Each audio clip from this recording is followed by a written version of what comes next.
আজকে কথা ও কাহিনীর যে গন্তব্য সেটা হচ্ছে সন্দর্শন পত্রিকার সাহিত্য বাসর। আজকে আমরা সেখানে এসছি। আপনারা দেখতে পাচ্ছেন এই সাহিত্য বাসরে বিভিন্ন মানুষ এসে উপস্থিত হয়েছে। এসছেন সুশীল কুমার দে, সুশান্ত দে, নির্মল কুমার চক্রবর্তী এখনও আসেননি, আসবেন করছেন, হীরেন্দ্রনাথ মণ্ডল, সুশান্ত চক্রবর্তী, অরবিন্দ চক্রবর্তী, বেণুগোপাল দাস আসার কথা ছিল, তিনি এখনও আসেননি, এবং আমি জয়ন্ত সুর। আজকে আমাদের অনুষ্ঠানের উদ্বোধন একটু একটু অন্যরকমভাবে হবে। আমরা প্রতিদিন যেভাবে করি সেভাবে তার থেকে একটু ঘুরে যাচ্ছি। আমরা আজকে একটু সুশান্ত চক্রবর্তীর মিউজিকের মাধ্যমে আমরা অনুষ্ঠান শুরু করব। তারপরে আমাদের গানে আছেন সুশীল কুমার দে, তিনি সেই গানটা করবেন। আমরা চলে যাচ্ছি সুশান্ত চক্রবর্তীর কাছে।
আমার রাত পোহালো।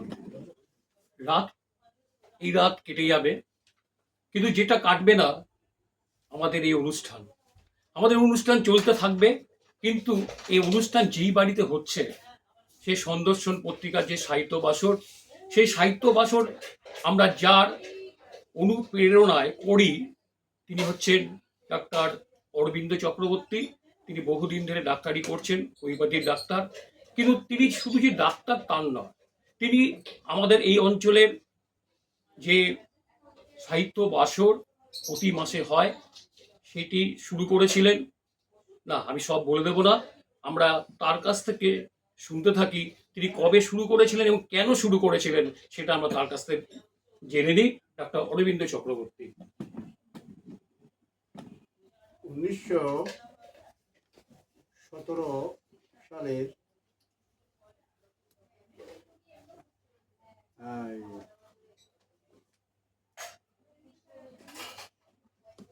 জুন মাস থেকে এই সাহিত্য ভাষাটা শুরু হয়।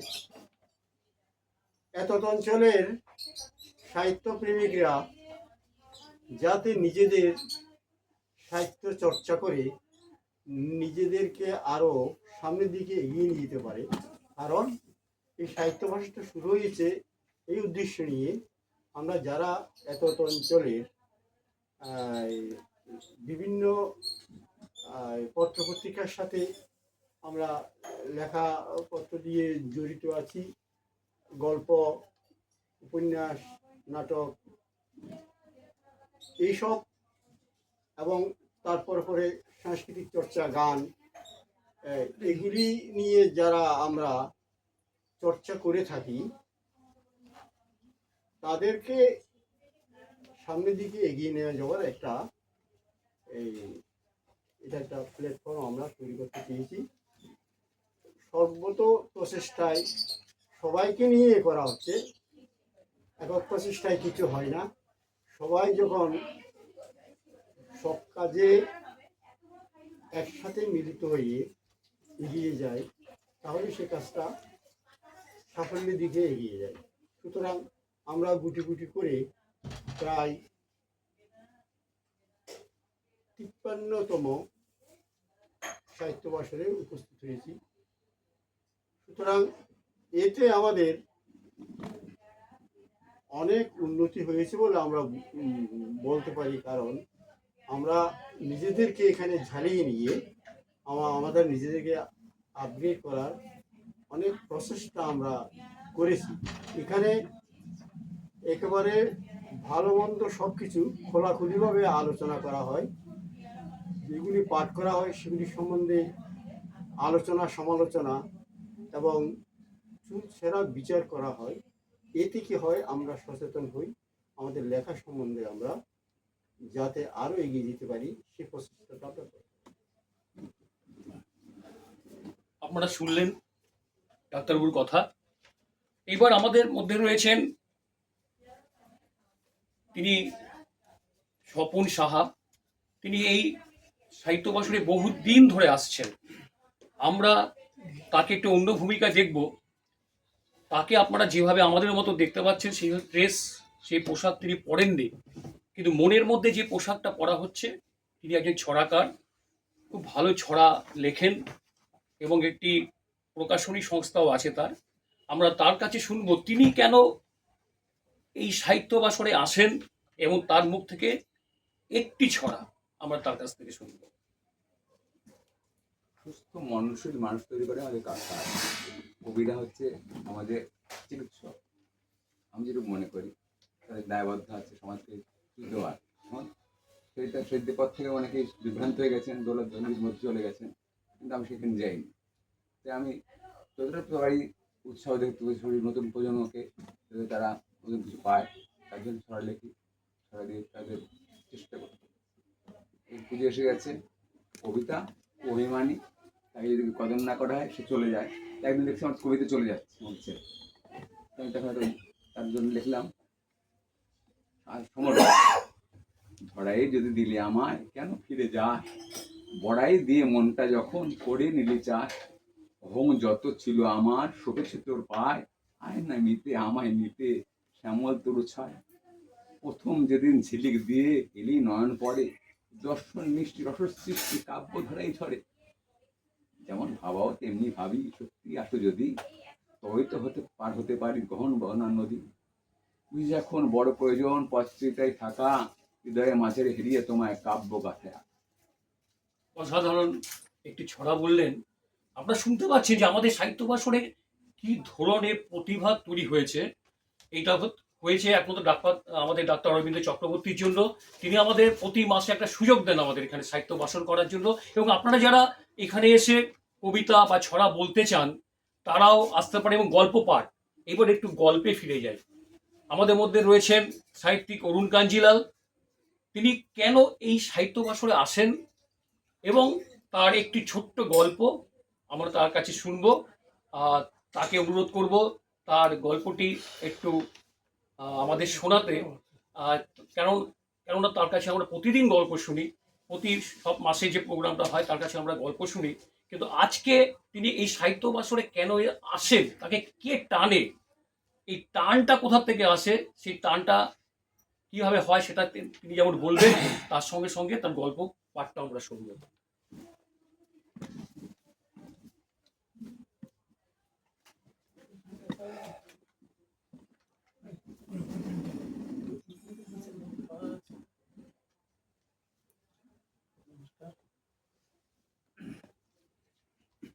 এই সাহিত্য ভাষণে আসার আমার উদ্দেশ্যটা খুব সেলফিশ।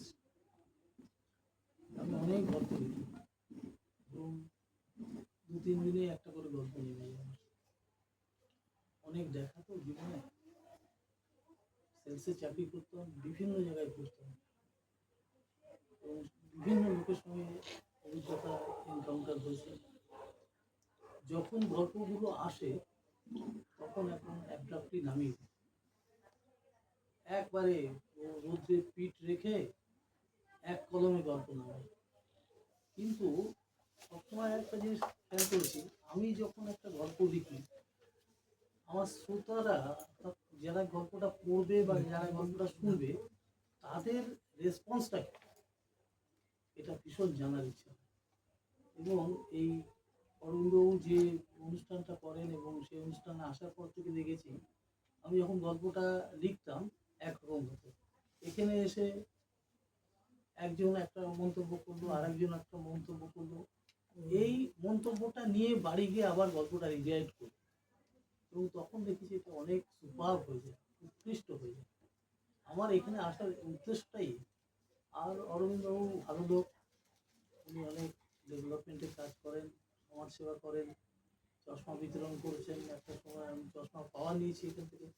এরা কোনো এই যে সমাজ চলছে, এই সমাজের মধ্যে উনি আর এক্সেপশন। এই জন্য এখানে আসা, এখানে ভালো লাগা। একটা মাস না আসতে পারলে খুব কষ্ট হয়, আবার পরের মাসে আসি। একটা ছোট্ট গল্প বলছি। আমাদের সন্দর্শন পত্রিকা যে সাহিত্য ভাষণ, সেই সাহিত্য ভাষণে যারা যারা আসে তার মধ্যে একজন হচ্ছেন অমল কুমার আইচ। এই অমল কুমার আইচ বহুদিন ধরে হয়তো আসতে পারছেন না আমাদের এখানে। আমাদের যখন থেকে শুরু হয়েছিল তখন তিনি আসতে পারেননি, কিন্তু এর মধ্যে এসে তিনি আমাদের মন জয় করে নিয়েছেন। এবার অমলদাকে জিজ্ঞাসা করব, এই সন্দর্শন পত্রিকা যে সাহিত্য ভাষণ হয় তিনি এখানে কেন আসেন, তাকে কেমন করে টানে এই সাহিত্য ভাষণ? সবচেয়ে বড় কথা, প্রথম যখন বেণুগোপাল দাস আমার ভাইরা, তার মুখে যখন শুনলাম যেখানে সাহিত্য ভাষণ হয়, সাহিত্য কথাটা শুনলেই সত্যিকারের মনে একটা পুলকিত ভাব আসে যে সাহিত্য ভাষণ। তখন আমার একটা কৌতূহল হলো, ঠিক আছে, ও কয়েকদিন বলেছে, হয়ে ওঠেনি। পরে আমি আসা শুরু করলাম, এসে দেখলাম যে না, খুব সুন্দর একটা জায়গা যেখানে সকলেই আসছে, সকলেই তার নিজের যে প্রকাশ, গল্প, কবিতা, প্রবন্ধ, রম্য রচনা, সঙ্গীত, যার যেইভাবে যার যতটুকু সৃষ্টি তার প্রকাশ এখানে হচ্ছে। এবং সবচেয়ে বড় কথা যে এখানে কোনো রাজনীতির অবকাশ নেই। যে বাইরে যে রাজনীতি করুন, কিন্তু এখানে এসে কোনো রাজনীতির ব্যাপার নেই। সবাই খুব স্বাধীনভাবে খোলামেলে খোলা মনে এবং সব কিছুই এখানে পাঠ করা যায়, লেখা যায়, বলা যায়। এই জিনিসটাই আমার খুব ভালো লাগে এবং আমি সেই জন্য আসি। আর তাছাড়া এনাদের কিন্তু শুধু সাহিত্য ভাষণের বিষয়টা নয়, এনাদের কিছু শিল্পকর্ম ব্যাপার আছে, প্রশিক্ষণজাত কিছু ব্যাপার আছে, যেমন ওই বিউটিশিয়ান, তারপরে ওই ব্যাগ তৈরি করা, এরকম অনেক কিছু আছে। এটা আরো ভালো জিনিস একটা। সমাজে যারা নিজের পায়ে দাঁড়াতে চায়, কিছুই যাদের জোটেনি, মানে কিছু করতে পারছে না, তারা অন্তত এইসব প্রশিক্ষণ পেয়ে একটু নিজের পায়ে দাঁড়াচ্ছে। এই যে একটা বড় কাজ, এই সমস্ত কাজের সাথে আমি যুক্ত থাকতে ভালোবাসি, সেই জন্যই এখানে আসা। এবং আমরা পরস্পরের যে একটা হৃদ্যতা, এটা যেন এখানে দেখতে পাচ্ছি। তাহলে আমরাও দেখতে পাচ্ছি যে এবং বুঝতে পারছি উনি কেন আসেন। অমল কুমার রায় যেখানে এসে খুব ভালো লেগেছে, ওনাকে ধন্যবাদ ওনাকে দেবো। উনি কি স্পষ্ট ভাষায় তিনি কেন এখানে আসেন সেটা ব্যক্ত করলেন এবং আমাদের সন্দর্শন পত্রিকার যে কাজ কর্ম সেগুলো উনি বোঝালেন। সংবাদপত্রে 2-1 ছত্রে ঘটনার নেই কোনো পর্ব, বিদ্যাতে লঙ্কা তবু আনে শঙ্কা, এরা হয় আমাদের গর্ব। কোনো ঘরে দ্বন্দ্ব, ছাই চাপা গন্ধ, শাশুড়িরা হয়ে ওঠে দস্যি, কার মেয়ে উঠছে ছেলে নিয়ে ঘুরছে, এটা জানা তার কাছে নস্যি। কার বউ টেরিয়ে চড়ে পাড়া বেরিয়ে, ছেলে দ্বারা হয় তার লক্ষ্যে, দিয়ে কিছু যুক্তি ঠাকুরের রুক্তি, লড়ে যাবে তার হয়ে পক্ষে। কার আছে উপরি শয়তানি কুপরি, কালো টাকা আয়ে তারা সিদ্ধ, বয়সেতে বন্দি তার সাথে সন্ধি, কচি নয় নয় সব তারা বৃদ্ধ। সব পারে তার ফলে উঠলিয়ে উঠে আছে, জানবার যদি থাকে ইচ্ছে, হয়ে আছে হন্যে আমাদের জন্যে, 1 কাপ চায়ে সব দিচ্ছে। এই 1 কাপ চায়ে আমাদের অনেক কিছু খবর আমরা পেয়ে যাই এখানে। কিন্তু এখানে শুধু 1 কাপ চা হয় না, এর মধ্যে সিঙ্গারা থাকে, জিলিপি থাকে, মিষ্টি থাকে, সবকিছু তো মোচার চপ থাকে, সবকিছু পুলি পিঠেও থাকে। তো আপনারা বুঝতে পারছেন এই সন্দর্শনে আসলে আপনারা অনেক কিছুই পাবেন। কিন্তু এখন যেটা পাবেন একটা গান। আমরা হীরেন্দ্রনাথ মণ্ডলের কাছে চলে যাব, তার গানটা শুনবো আমরা। আমাদের অনুষ্ঠান প্রায় শেষের দিকে, আপনারা দেখতে বুঝতেই পারছেন অনুষ্ঠানটা আমরা অনেকক্ষণ আগে শুরু করেছিলাম। আপনারা আসুন, এই অনুষ্ঠানে আসুন, সবকিছু পাবেন। আচ্ছা, আমাকে অ্যালাউ করুন, আসি। আমার ইনসুলিন নিতে হয় তো। আজ বাংলাদেশের হৃদয়ে হতে কখন আপনি এই অপূর্ব রূপে বাহির হলে বলুন। আজ বাংলাদেশের হৃদয় হতে কখন আপনি উনি এই অপূর্ব রূপে বাহির হলে জননী। ও মা তোমায় দেখে দেখে আসি না ফিরে, ও মা তোমায় দেখে দেখে আসি না ফিরে। তোমার দুয়ার আগে খুলে গেছে সোনার মন্দিরে, ও মা।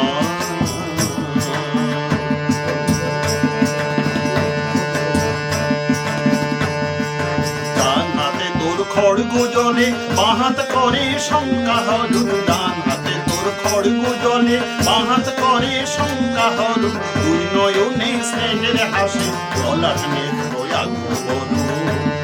ও মা তোমায় কি মূরতি আজি দেখি রে, ও মা তোমায় কি মূরতি আজি দেখি রে। তোমার দুয়ার আগে খুলে গেছে সোনার মন্দিরে, ও মা, ও মা।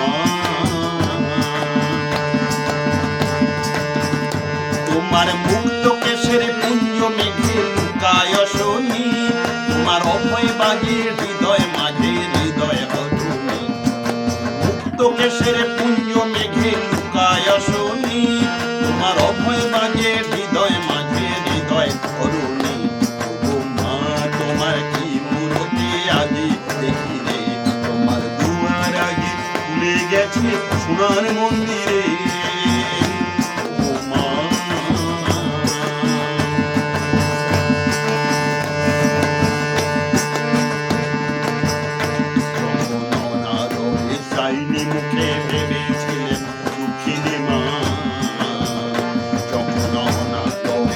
হয়নি মুখে ভেবেছিলেন দুঃখিনী মা।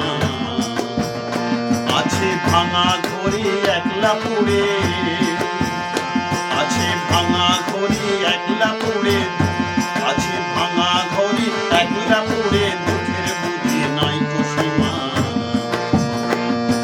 কোথা সে তোর দরিদ্র বেশ, কোথা সে তোর মলিন হাসি, কোথা সে তোর দরিদ্র বেশ, কোথা সে তোর মলিন হাসি, এক নিমেষে ছড়িয়ে গেল তুই চরণের রাশি।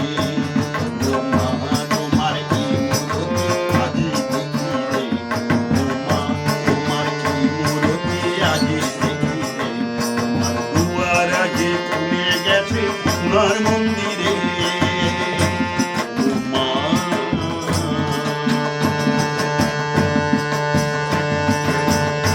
আজি দুঃখের রাতে সুখের স্রোতে আশাও ধরণী, আজ দুঃখের রাতে সুখের স্রোতে আশাও ধরণী, তোমার অভয় বাজে হৃদয় মাঝে হৃদয় হরণী। আজ দুঃখের রাতে সুখের স্রোতে আশাও ধরণী, তোমার অভয় বাজে হৃদয় মাঝে হৃদয় হরণী। ও মা তোমার কি মূরতি আজি দেখি রে, ও মা তোমার কি মূরতি আজি দেখি রে, তোমার দুয়ার আগে খুলে গেছে সোনার মন্দিরে। ও মা আজ বাংলাদেশের হৃদয় হতে তখন আপনি, তুমি যখন বুঝতে বাইরে ভুলে শুনি। বাংলাদেশের হৃদয় হতে তখন আপনি, তুমি তখন বুঝতে বাইরে ভুলে শুনি। ও মা তোমায় দেখে দেখে আঁকে না ফিরে, তোমার দুয়ার আগে খুলে গেছে সোনার মন্দিরে। ও মা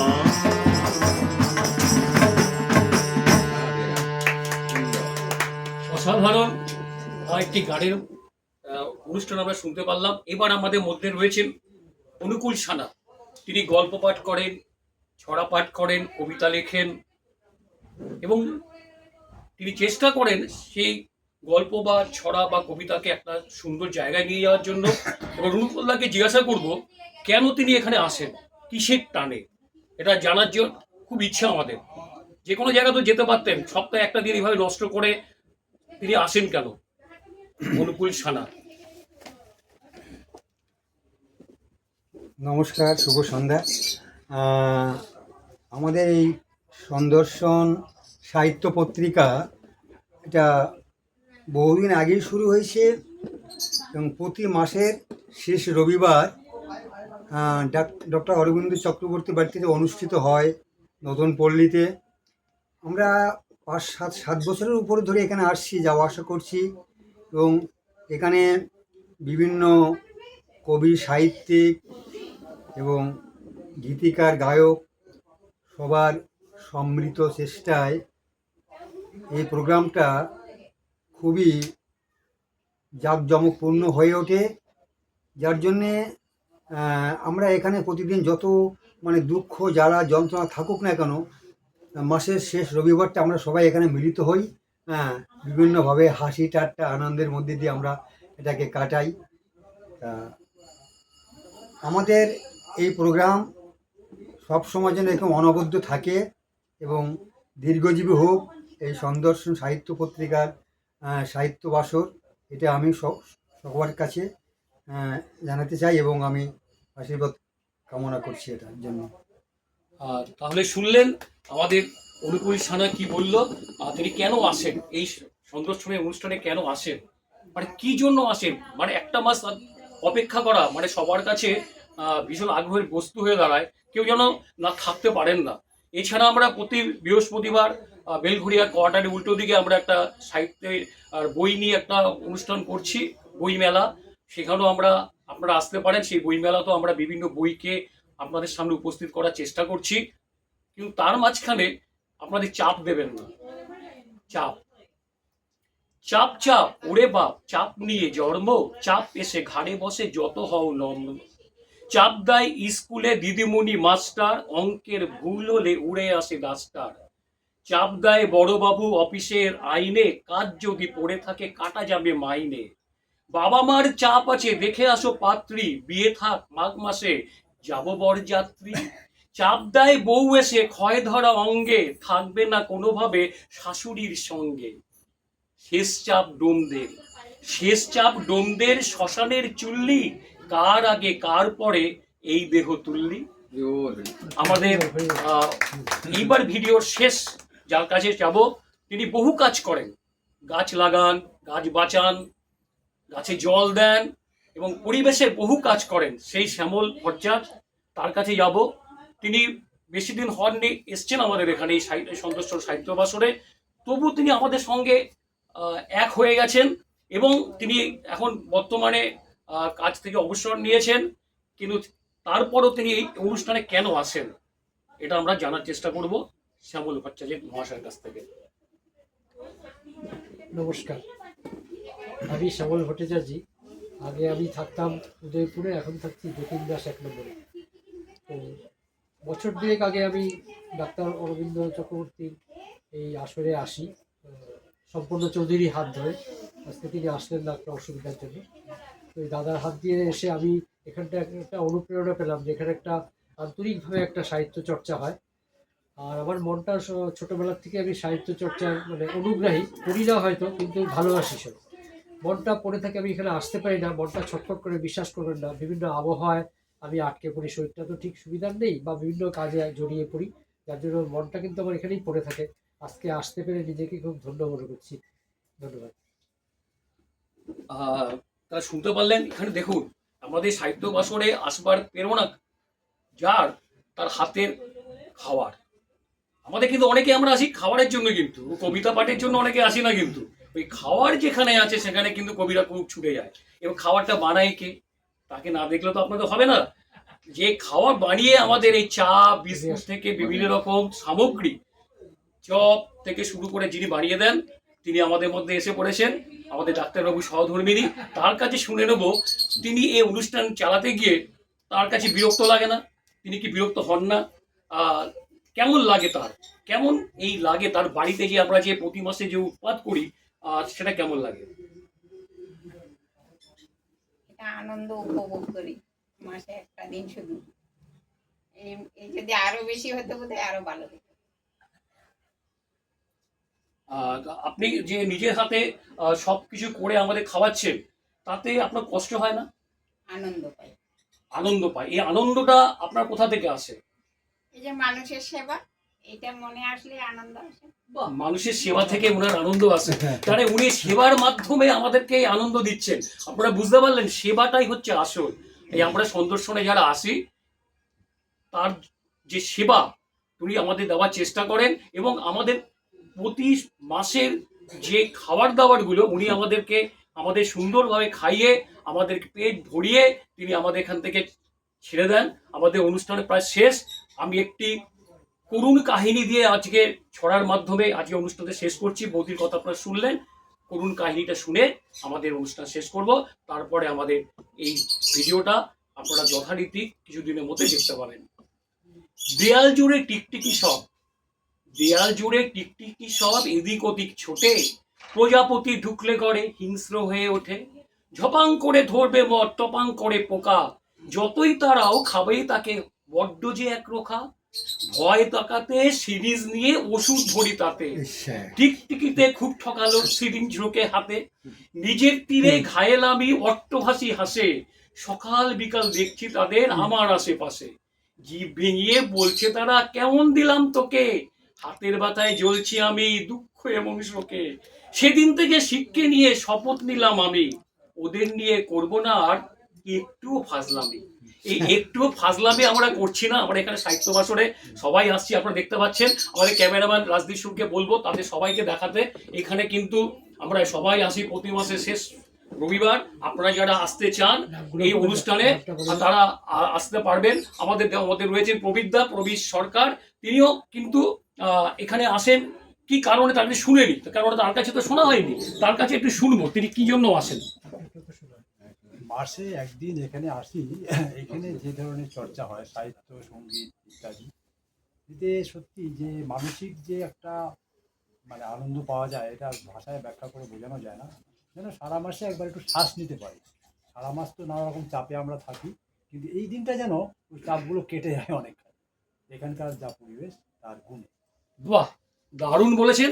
এখানকার পরিবেশের গুণে আমাদের এখানে একটা যে পরিবেশ এখানে তৈরি হয়েছে ডাক্তারবাবু ডক্টর অরবিন্দ চক্রবর্তীর মাধ্যমে, এই পরিবেশটা গড়ে উঠুক, পাড়ায় পাড়ায় গড়ে উঠুক, পাড়ায় পাড়ায় কবি গড়ে উঠুক, পাড়ায় পাড়ায় সাহিত্যিক গড়ে উঠুক, পাড়ায় পাড়ায় শিল্পী গড়ে উঠুক, এই কামনা রেখে কথা কাহিনীর পক্ষ থেকে আপনাদের ধন্যবাদ জানিয়ে সবাইকে আগাম শারদীয়া শুভেচ্ছা জানিয়ে আমাদের এই অনুষ্ঠানটা শেষ করলাম। আপনারা ভালো থাকবেন, খুব সুখে থাকবেন। নমস্কার।